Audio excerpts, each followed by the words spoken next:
Jungkook terlihat keluar sembari menenteng helmnya. "Mau kemana?" tanya Yeon. "Ada urusan di luar, tidak usah menungguku pulang dan langsung tidur saja," balas Jungkook. "Kau tidak akan pulang malam ini?" "Bisa jadi, jam berapapun itu pulanglah, aku sendirian di rumah, karena Yuho dan Yura baru sore tadi pamit akan pergi keluar kota selama 3 hari. Kau sudah dewasa, Nona. Aku akan pergi sekarang," salah Jungkook. Dia benar-benar pergi meninggalkan Yeon begitu saja. Jam 11 malam Jungkook belum juga pulang. Dia juga sengaja mengabaikan panggilan telepon dari Yeon. Sebenarnya dari sore, Yeon sudah merasa tidak beres dengan perutnya. Malam ini rasa sakit di perutnya semakin menjadi-jadi. Yeon mencoba menghubungi Jungkook kembali, kali ini berhasil. "Minta tolong pada kekasihmu terlebih dahulu," ucap Jungkook. "Aku tidak punya," balas Yeon. "Ada seseorang yang sedang dekat dengan Nona kan, dia pasti mau membantumu. Kau saja." "Aku tidak bisa pulang secepat itu, aku sedang jauh dari rumah.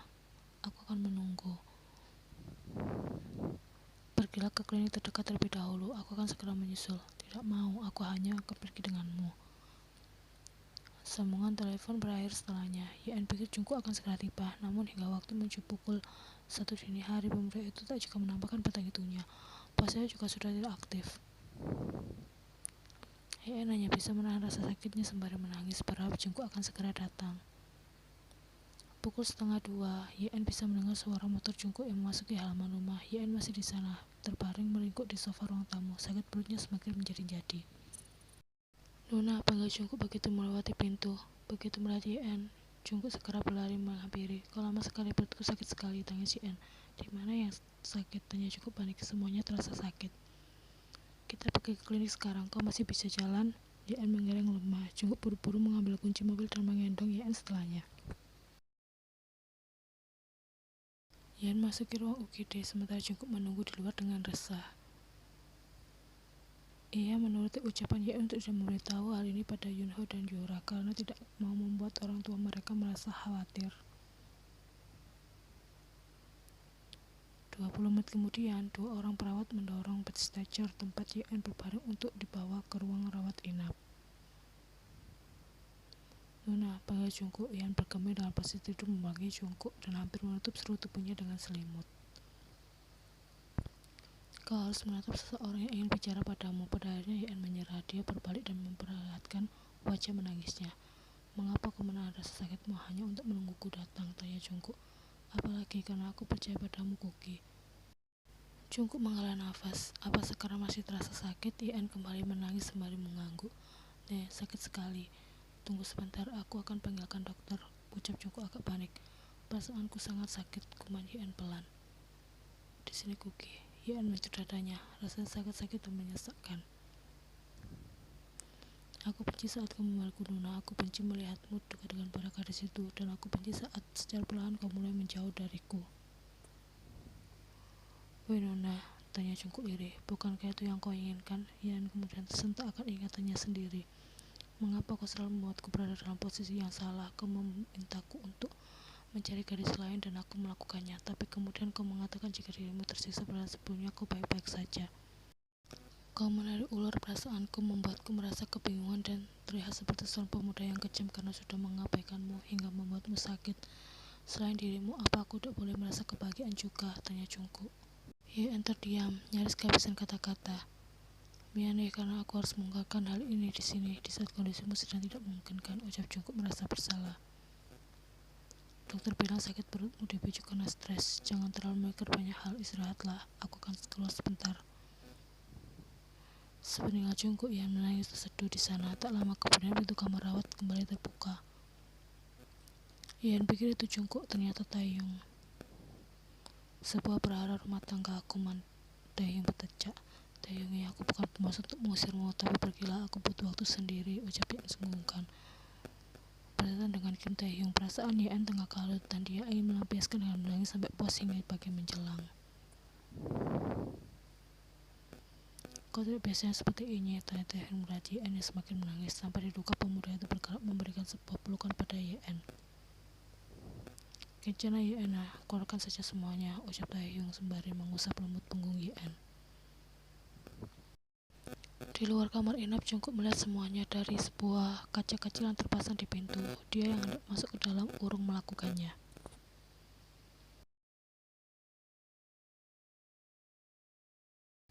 Kim Taehyung bangun dan pergilah, ucap Jungkook pada Taehyung yang tidur pulas di ranjang yang dikhususkan untuk keluarga yang menunggu pasien. Sementara Yeon masih terlelap dan tak merasa terganggu dengan keributan kecil yang cukup buat. 5 menit lagi Omoni, gumam Taehyung dengan kedua mata yang masih terpejam. Aku bukan ibumu dan ini juga bukan kamarmu, balas Jungkook. Taehyung kemudian terbangun dan menemukan Jungkook tengah menatapnya dengan raut kesal. Pergilah. Jam berapa ini? Tanya Taehyung linglung. Jam 8 lewat 35 menit, jawab Jungkook sembari melihat jam tangannya. Kenapa kau ada di sini? Aku juga seorang pasien, jadi wajar jika aku ada di klinik ini, balas Taehyung. Jungkook bisa melihat tangan kanan pemuda itu terbalut dengan sebuah perban tebal. Ayo bicara di luar, ajak Jungkook. Jangan usik Yeon lagi, ucapnya ketika mereka sudah ada di luar. Kau tak suka? Tantang Taehyung.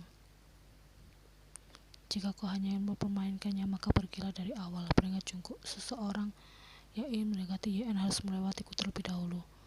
Taehyung mengangguk dengan wajah tengilnya. Sejujurnya, kau agak terlambat untuk memperingatiku hal semacam itu.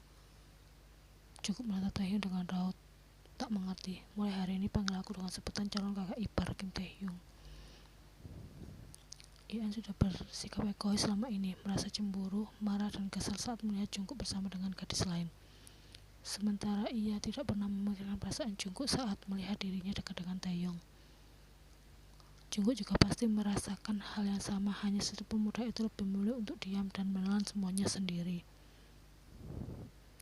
Tidak ingin menyiksa batin Jungkook lebih lama, Yeon memutuskan untuk menerima perasaan Taehyung. Jika salah satu dari mereka mulai bergerak, mungkin saja akan ada perubahan daripada terus berdiam diri di tempat menanti sesuatu hal yang sudah jelas tidak akan pernah bisa mereka raih.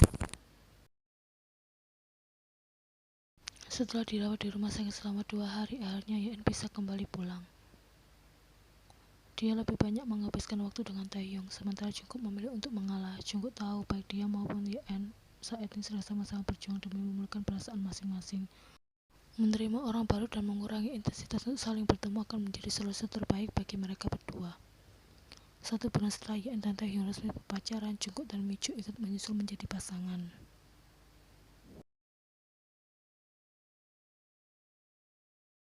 Mampir ke minimarket sebentar ya, cemilan kuki di rumah sudah habis, minta Yeon. Beli susu pisang sekalian, kuki sangat menyukainya. Taehyung menanggapinya ngeanggukan. Status mereka berpacaran, namun hati Yeon sebagian besar masih milik Jungkook dan Taehyung menyadari hal itu. Dan Yeon, apa kau tahu setiap malam sebelum tidur aku selalu berdoa kepada Tuhan, ucap Jungkook setelah mereka keluar dari minimarket. Oh ya, berdoa tentang apa? Di kehidupan selanjutnya aku ingin menjadi pasanganmu lagi, menikah dan memiliki keluarga kecil denganmu, balas Taehyung. Yeon menatap Taehyung dan terdiam cukup lama. Itu ucapannya sempurna untuk merayakan hari jadi mereka ke-100 yang jatuh pada hari ini. Kau juga memiliki harapan yang sama, kan? Taehyung tahu Yeon bohong, namun dia membiarkannya. Saat mereka tengah berjalan menuju sebuah restoran untuk makan bersama merayakan hari jadi ke-100, ponsel Yeon tiba-tiba berdering sebuah panggilan dari Yura. Yeon, kau di mana? Aku sedang pergi bersama Taehyung. Bisakah kau pulang dan melihat keadaan adikmu? Dia barusan membuat omat dan bilang sedang tidak enak badan. Aku akan kembali ke rumah sekarang, ucap Yeon dengan segera.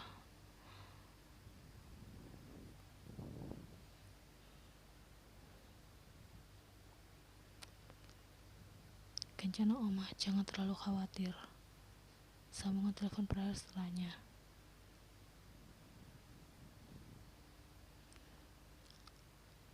Taehyung mengikuti langkah Yeon tanpa banyak protes, meskipun sebenarnya dia cukup merasa kecewa lantaran acara hari ini tidak berjalan dengan baik. Demi bisa merayakan hari jadi ke-100 yang berkesan, Taehyung telah menabung selama 2 bulan belakang ini untuk bisa mereservasi sebuah restoran romantis, namun ternyata pengorbanannya berakhir dengan sia-sia. Tidak terbayangkan bagaimana lelahnya menjadi seorang tim Taehyung. Orang lain tak akan bisa tahan dengan sikap Yeon yang lebih mengutamakan Jungkook daripada siapapun. Dibandingkan dengan Jungkook yang lebih memilih untuk sendiri setelah putus dari Michu saat mereka lulus dari SMA, Yeon masih bertahan dengan Taehyung sekalipun dia menyadari telah melukai perasaan Taehyung begitu banyak. Ian selalu berkata dia akan menebus semua perasaan tulus Taehyung suatu hari nanti. Taehyung tidak pernah mengharapkan banyak selagi Ian masih berada di sisinya dengan status mereka yang telah bertunangan tepat di usia 23 tahun. Taehyung merasa baik-baik saja. Aku dengar Jungkook kecelakaan. Ini Taehyungi. Bagaimana keadaannya? Cukup baik. Aku dan Uma baru saja menyebutnya pulang dari rumah sakit. Dia hanya mengalami cedera ringan. Taehyung menghela nafas lega di sana. Kau ingin bicara dengannya? Dia ada sebelahku sekarang. Tidak, aku takut nanti akan mengumbar panjang lebar. Lagi pula, kalau dia tidak becus bawa mobil, pakai motor saja sampai tua. Yang tertawa mendengar omelan Taehyung di sana.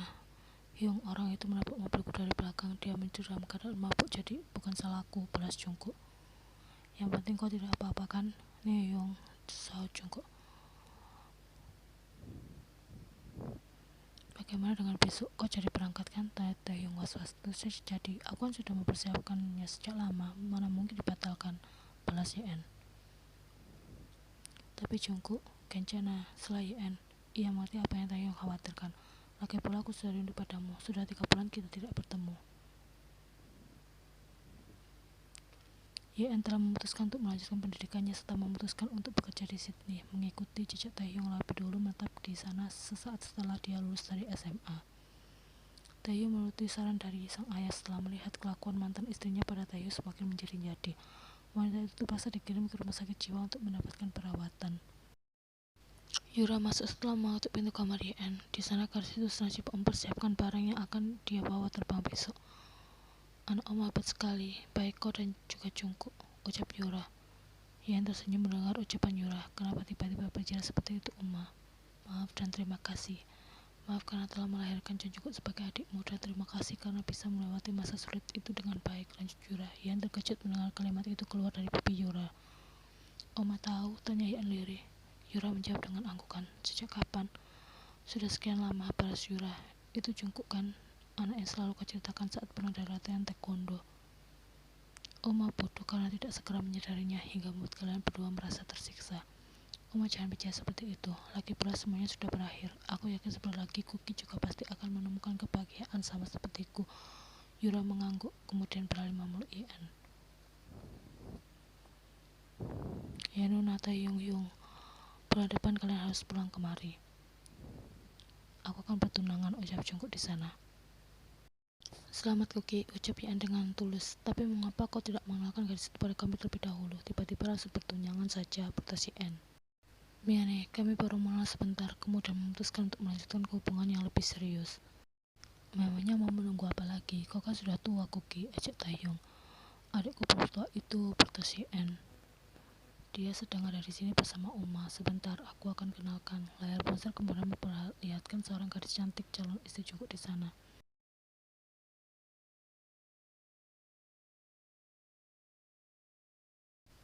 Annyeonghaseyo Yen Noni, sapa Lisa dengan ramah.